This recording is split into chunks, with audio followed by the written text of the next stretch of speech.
Olá, sejam muito bem-vindos ao nosso canal, o canal dos Irmãos Unidos por um Propósito.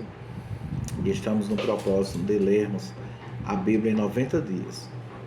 Hoje é o nosso 32º dia e vamos ler o livro de Neemias do capítulo 1 ao capítulo 3. Quem escreveu o livro de Neemias? Não se sabe com certeza quem escreveu, mas acredita-se que tenha sido o próprio Neemias, quando foi escrito mais ou menos em 431 a 430 anos antes de Cristo. E o propósito, Neemias registra a reconstrução da cidade de Jerusalém e a restauração da vida espiritual dos judeus que voltaram do cativeiro na Babilônia.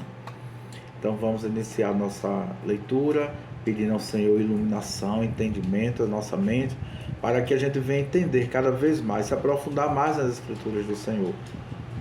Quão é bom você se aprofundar nas Escrituras, entender, saber quando está ali um palestrante ou um ministro da sua palavra, falando, pregando ali a palavra do Senhor, e você entender, porque você leu.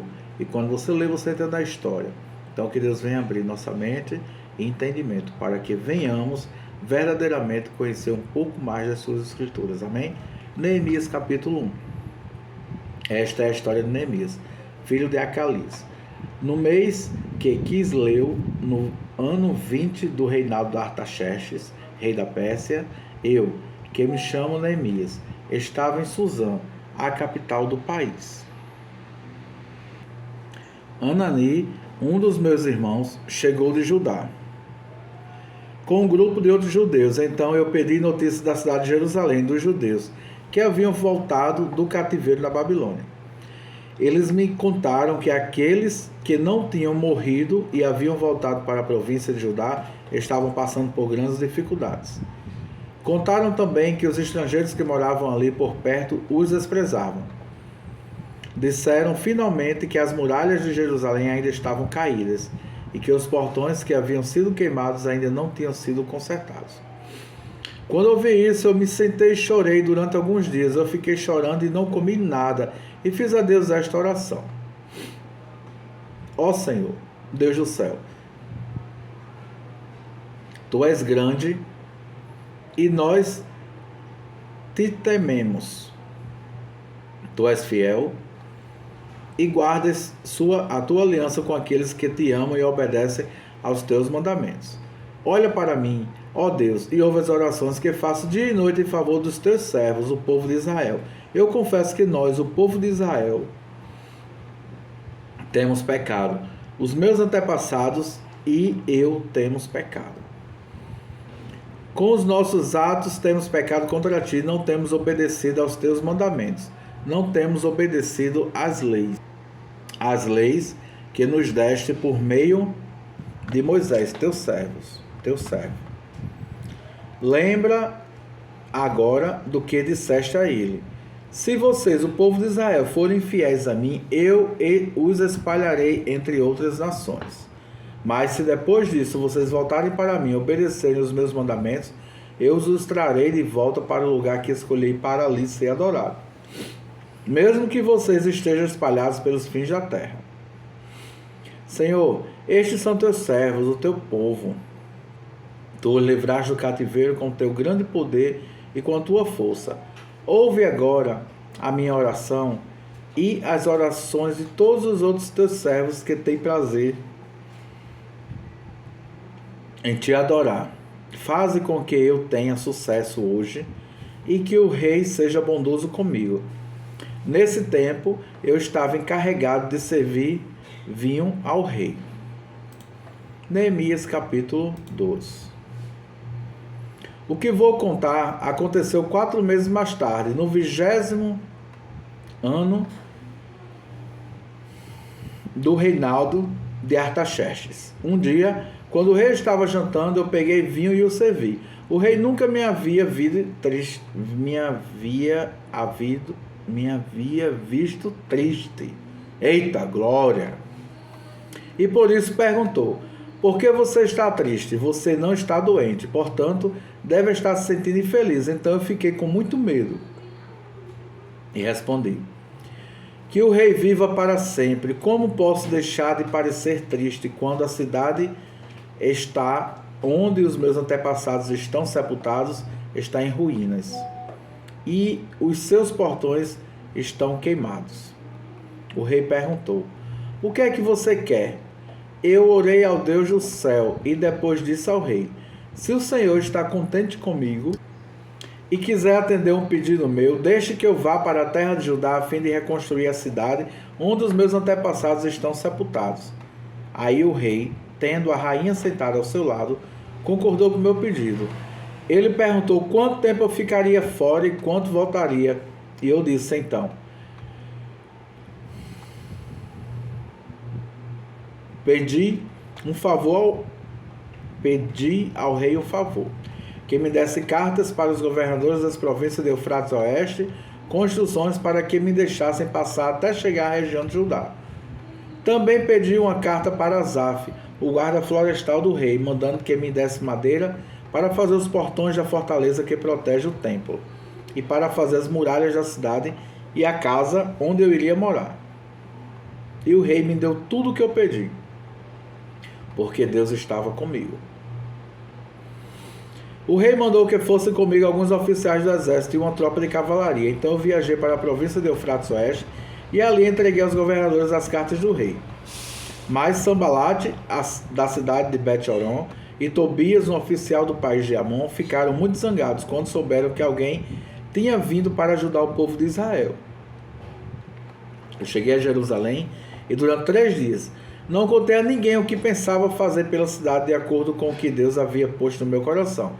Eu me levantei no meio da noite e saí, junto com alguns dos meus companheiros. Só levei um animal, o jumento que eu montava. Era noite quando eu saí da cidade pelo portão do vale, no oeste, e fui para o sul, passando pela fonte de dragão até o portão do lixo. Conforme andava, eu ia examinando as muralhas da cidade que haviam sido derrubadas e os portões que haviam sido destruídos pelo fogo. Então virei para o norte e fui para o portão da fonte e para a represa do rei, mas o jumento não pôde encontrar lugar para passar pelo entulho. Por isso, fui até o vale de Cedron e passei por ele, sempre olhando para as muralhas. Então voltei pelo mesmo caminho pelo qual tinha ido e entrei de novo na cidade pelo portão do vale. Nenhuma das autoridades da cidade ficou sabendo aonde eu tinha ido, nem o que tinha feito até ali. Eu não tinha contado nada a nenhum dos judeus, aos sacerdotes, às autoridades, aos oficiais ou qualquer outra pessoa que iria tomar parte do trabalho. Mas aí eu lhes disse: vejam como é difícil nossa situação. A cidade de Jerusalém está em ruínas e os seus portões foram destruídos. Vamos construir de novo as muralhas da cidade e acabar com essa vergonha. Então contei a eles como Deus havia me abençoado e me ajudado. E também contei o que o rei me tinha dito. Eles disseram: vamos começar a reconstrução, e se aprontaram para começar o trabalho. Porém, Sambalate, Tobias e um árabe chamado Gesem souberam dos que estávamos fazendo. Eles começaram a rir e a caçoar de nós. Eles disseram: o que é que vocês estão fazendo? Vocês vão se revoltar contra o rei. Eu respondi: o Deus do céu nos dará sucesso. Nós somos servos dele e vamos começar a construir. Mas vocês não podem ser donos de nenhuma propriedade em Jerusalém. Não tem nenhum direito de cidadãos. E não tem nenhuma parte das tradições religiosas do povo de Israel. Neemias capítulo 3. As muralhas da cidade foram reconstruídas da seguinte maneira: Eliasibe, o grande sacerdote, e os seus colegas sacerdotes reconstruíram o portão das ovelhas. Depois inauguraram e puseram os portões dos seus lugares. Eles reconstruíram as muralhas até a Torre dos 100 e até a Torre de Ananel. Os homens de Jericó construíam o trecho seguinte. Zacur, filho de Inri, construiu o trecho seguinte. O grupo de famílias de Asenaá construiu o portão dos peixes. Eles puseram as vigas e os portões nos seus lugares e colocaram os trincos e as trancas. As 3 partes seguintes foram construídas por estes homens. A primeira por Merimote, filho de Urias e neto de Acós. A segunda parte, Mesulam, filho de Berequias e neto de Mesezabel. E a terceira por Zadok, filho de Baaná. Os homens da cidade de Tecoa construíram o trecho seguinte, mas os homens importantes da cidade não quiseram fazer o trabalho braçal que os mestres de obras mandaram. Joiada, filho de Pazéia, e Mesulam, filho de Bezodias, reconstruíram o portão velho. Eles puseram as vigas e os portões em seus lugares e colocaram os trincos e as trancas. Melatias de Gibeão, Jadom e Meronote, e os homens da cidade de Gibeão e Mispa construíram o trecho seguinte, chegando até a casa do governador da província de Eufrates Oeste. Uzias, filho de Araías, que era ourives, construiu o trecho seguinte. Ananias, que era perfumista, construiu o trecho seguinte, até a muralha larga. Refaías, filho de U, governador de metade do distrito de Jerusalém, construiu o trecho seguinte. Gedaías de Arumaf construiu o trecho seguinte, perto da sua casa. Atus, filho de Asabneias, construiu o trecho seguinte. Malquias, filho de Arim, e Assub, filho de Pat-Moabe, construíram o trecho seguinte, e a Torre dos Fornos. Salum, filho de Aloés, governador de outra metade de Jerusalém, construiu o trecho seguinte, e as suas filhas ajudaram no trabalho.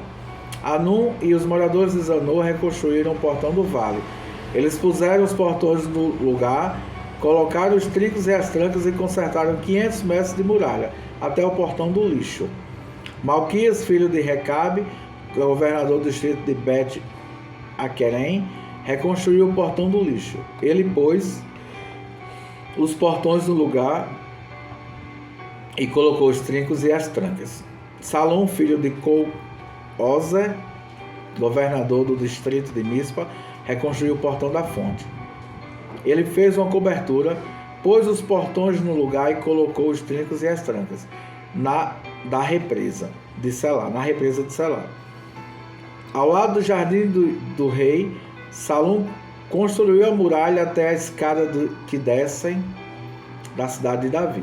Neemias, filho de Asbuc,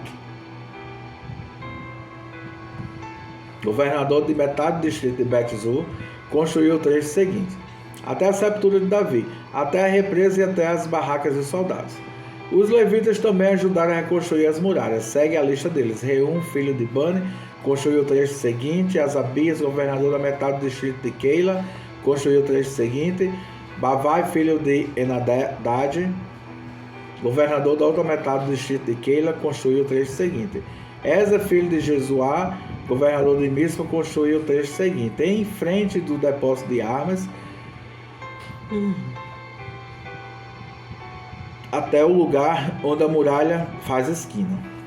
Baruque, filho de Zabai, construiu o trecho seguinte, desde a esquina da muralha até a porta da casa de Eliasibe, o grande sacerdote.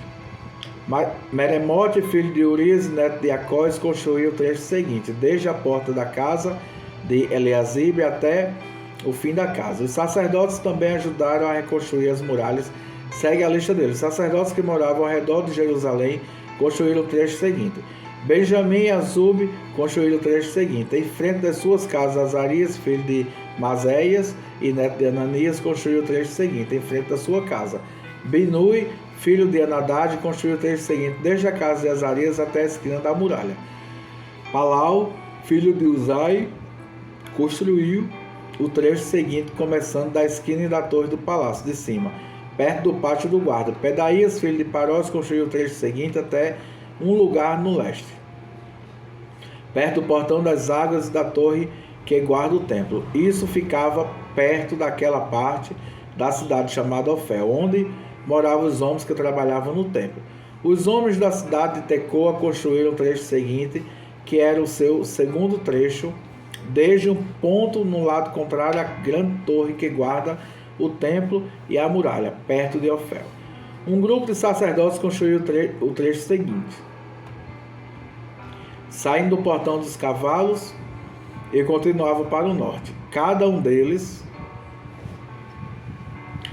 construiu em frente à sua própria casa. Zadok, filho de Imer, construiu o trecho seguinte, em frente da sua casa. Semaías, filho de Secanias, que era o guarda do portão leste, construiu o trecho seguinte. Ananias, filho de Selemias, e Anum, o sexto filho de Zalaf, construíram o trecho seguinte. Este foi o segundo trecho que eles construíram. Mesulã, filho de Berequias, construiu o trecho seguinte, em frente à sua casa. Em ourives chamado Malquias,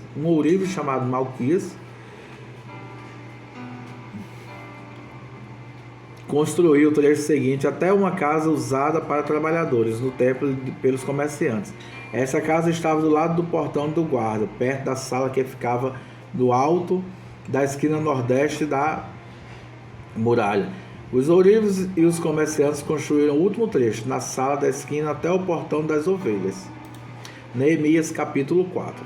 Quando Sambalate soube que os judeus estavam reconstruindo as muralhas, ficou furioso e começou a caçoar de nós. Diante dos seus companheiros do exército samaritanos, ele disse: o que é que esses judeus miseráveis estão fazendo? Será que eles pretendem reconstruir a cidade? Será que eles pensam que oferecendo sacrifícios poderão acabar com o trabalho em um dia?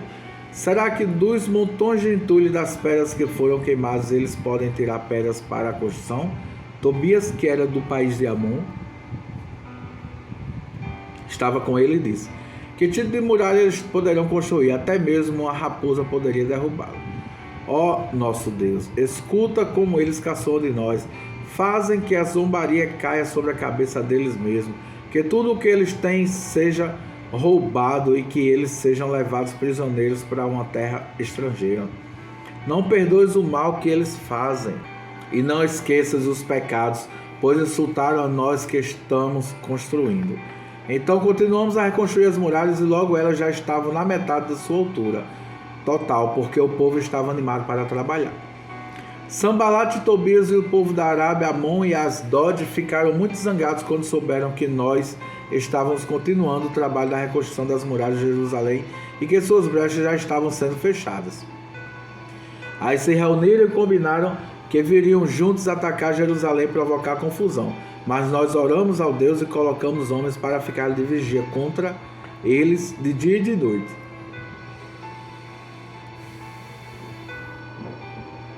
O povo de Judá cantava uma canção assim: os carregadores já estão cansados e ainda há muito entulho para carregar. A construção desta muralha, quando vamos terminar?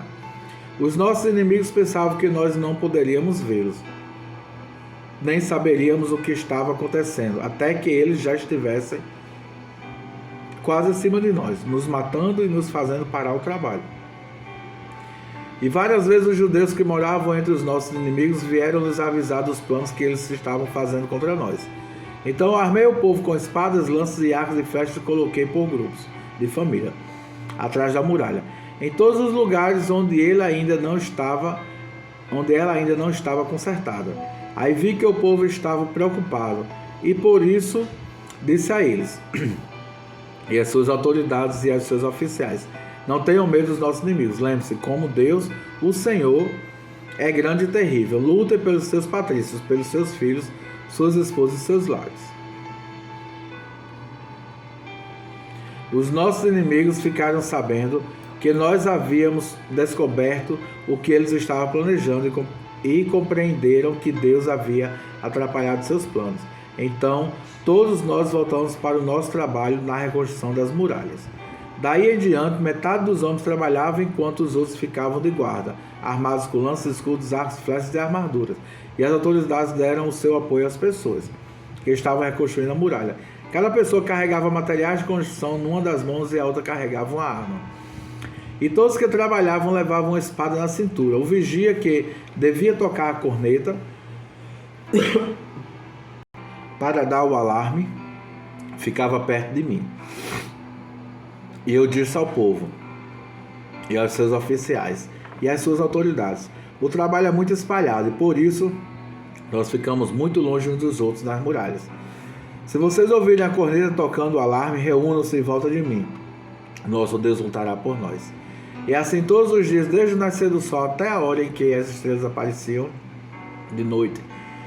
Metade de nós trabalhava nas muralhas, enquanto os outros ficavam de guarda, armados com lanças. Nessa mesma época, eu também disse aos encarregados do trabalho que eles e todos os seus ajudantes precisavam passar a noite em Jerusalém, para que assim nós pudéssemos trabalhar de dia e servir como vigias na cidade à noite. Nem eu, nem meus companheiros, nem nenhum dos meus empregados, os guarda-costas, tirávamos as nossas roupas, nem mesmo para dormir, e todos nós estávamos sempre com as nossas armas em mãos. Neemias capítulo 5. Algum tempo depois, muitas pessoas, tanto homens como mulheres, começaram a reclamar contra os seus patrícios judeus. Alguns diziam: as nossas famílias são grandes e precisamos de trigo para nos alimentarmos e continuarmos vivos. Outros diziam: para não morrermos de fome, nós tivemos que de penhorar os nossos campos, as nossas plantações de uvas e as nossas casas, a fim de comprar trigo. E outros ainda disseram: tivemos de pedir dinheiro emprestado para pagar ao rei os impostos sobre os nossos campos e plantações de uva. Acontece que nós somos da mesma raça dos nossos patrícios judeus, e os nossos filhos são tão bons como os deles. No entanto, nós temos de fazer com que nossos filhos trabalhem como escravos. Algumas das nossas filhas já foram vendidas como escravos. Me perdoe, eu estou tossindo muito. E às vezes eu paro, que vem muita tosse. Mas vou conseguir, em nome de Jesus. Não podemos fazer nada para evitar isso, pois os nossos campos e as nossas plantações de uvas foram tomadas de nós. Quando eu, Neemias, ouvi essas queixas, fiquei zangado e resolvi fazer alguma coisa. Repreendi autoridades do povo e os oficiais e disse: vocês estão explorando os seus irmãos. Depois de pensar nisso, eu reuni todo o povo a fim de tratar desse problema e disse: de acordo com as nossas posses, nós temos comprado dos estrangeiros os nossos patrícios judeus, que tiveram de se vender a eles como escravos. E agora vocês que são judeus estão forçando seus próprios patrícios a se venderem a vocês? As autoridades ficaram caladas e não acharam nada para responder. Então eu disse: o que vocês estão fazendo é errado.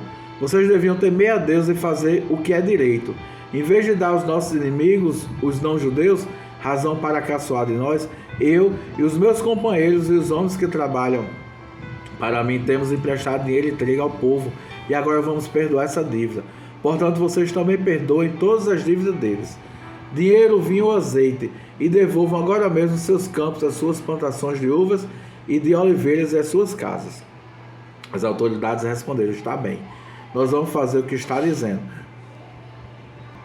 Vamos devolver as propriedades e não vamos cobrar as dívidas. Então eu chamei os sacerdotes e fiz as autoridades jurarem que cumpririam essa promessa. Depois tirei a faixa que eu usava na cintura e a sacudi e disse: é assim que Davi vai fazer. É assim que Deus vai sacudir qualquer um de vocês que não cumprir a sua promessa. Deus tirará dele a sua casa e tudo o que ele tem e deixará sem nada. E todos os que estavam ali disseram: amém. Que assim seja. Aí louvaram a Deus, o Senhor, e cumpriram a promessa que havia feito. Durante os 12 anos em que fui governador da terra de Judá, desde o ano 20 do reinado de Artaxerxes até o ano 32, nem eu e nem meus parentes comemos a comida a que eu tinha direito como governador. Antes de mim, os governadores tinham sido uma carga para o povo e havia exigido que o povo pagasse 40 barras de prata por dia, a fim de comprar comida e vinho. Até os seus empregados exploravam o povo. Mas eu agi de modo diferente, porque temia a Deus. Trabalhei com todas as minhas forças na reconstrução da muralha e não comprei nenhuma propriedade. E todos os meus empregados ajudaram na reconstrução. Também hospedei na minha casa 150 judeus e os seus chefes, além de todas as pessoas das nações vizinhas que vinham à minha casa. Todos os dias eu mandava preparar um boi, 6 ovelhas das melhores e muitas galinhas. e cada 10 dias eu mandava vir uma nova remessa de vinho. Mas eu sabia que o povo tinha de trabalhar no pesado, por isso não pedi o dinheiro da comida, e aqui eu, como governador, tenho direito. Ó Deus, eu te peço que leves em conta tudo o que fiz por este povo. Neemias capítulo 6. Sambalate, Tobias, Gessem e o resto dos nossos inimigos souberam que nós havíamos terminado de reconstruir a muralha e que não havia mais brechas nela, embora ainda não tivéssemos colocado os portões nos seus lugares. Então Sambalate e Gessem me mandaram um recado. Eles queriam que eu fosse me encontrar com eles num dos povoados no Vale de Ono, mas a intenção deles era me fazer algum mal. Aí eu mandei mensageiros a eles com o seguinte recado: eu estou fazendo um trabalho importante e não posso descer até aí. Eu não vou deixar este trabalho só para ir falar com vocês. Eles me mandaram o mesmo recado 4 vezes. Eu mandei sempre a mesma resposta. Então Sambalate me mandou o 5º recado, e este veio por escrito em uma carta e foi trazida por um dos empregados de Sambalate. A carta, que estava aberta, dizia: Gessem me disse que entre os povos vizinhos está correndo boato. Dizem que você e os judeus pretendem fazer uma revolução e que é por isso que estão reconstruindo a muralha. Ele disse também que seu plano é de tornar rei deles. Que você já arranjou alguns profetas para dizer em Jerusalém que você é o rei de Judá. O rei Artaxerxes certamente vai saber disso, e por isso proponho que nós dois nos encontraremos para conversar a respeito dessa situação. Eu mandei a segunda mensagem. Nada do que você está dizendo é verdade. Foi você quem inventou tudo isso. O que eles queriam era nos meter medo para não continuarmos o trabalho. Agora, ó Deus, aumenta as minhas forças. Nessa época, Semaías, filho de Delaías e neto de Metabel, estava proibido de sair de casa, e por isso fui visitá-lo. Ele me disse: nós dois precisamos nos esconder juntos no lugar santo do templo, e vamos fechar as portas, porque eles virão matar você. Sim, qualquer noite desta eles virão matá-lo. A isso respondi: eu não sou do tipo de homem que foge e se esconde. Você pensa que eu tentaria salvar a minha vida me escondendo no templo? Eu não vou fazer isso de jeito nenhum. Quando comecei a pensar nesse assunto, compreendi que Deus não havia falado com Semaías, e sim que Tobias e Sambalate haviam pago a ele para me dar aquele conselho. Eles lhe deram dinheiro para me fazer ficar com medo e assim eu pecar. Aí eles poderiam acabar com o meu bom nome e me humilhar. Oh meu Deus, lembra do que Tobias e Sambalate fizeram e castiga-os. Lembra também da profetisa Noadias e dos outros profetas que tentaram me fazer ficar com medo. As muralhas foram terminadas no dia 25 do mês de Elu, depois de 52 dias de trabalho. Então os nossos inimigos das nações vizinhas souberam disso e ficaram desmoralizados, porque todos ficaram sabendo que o trabalho havia sido com a ajuda do nosso Deus. Durante esse tempo, as autoridades dos judeus haviam escrito muitas cartas a Tobias e haviam recebido várias cartas dele. Muita gente de Judá estava do lado de Tobias, porque ele era genro de um judeu chamado Secanias, filho de Ará. Além disso, seu filho Joanã havia casado com a filha de Mesulã, filho de Berequias. Na minha frente falavam das boas coisas que Tobias havia feito e contavam a ele tudo o que eu dizia. E Tobias continuou a me mandar cartas para ver se conseguia me fazer ficar com medo. Neemias capítulo 7. Agora as muralhas estavam reconstruídas e os portões estavam todos colocados nos seus lugares. Foi marcado o trabalho dos guardas do templo, dos cantores e dos levitas. Para governar a cidade de Jerusalém, eu coloquei 2 homens, o meu irmão Anani e Ananias, o oficial comandante da fortaleza. Ananias era um homem fiel e temia Deus mais do que qualquer outro. Eu disse aos 2 que só mandasse abrir os portões de Jerusalém quando o sol começasse a esquentar, e que mandasse fechar e trancar os portões antes que os guardas deixassem o serviço, na hora do pôr do sol. Também ordenei que escolhessem guardas para entre os povos que moravam em Jerusalém.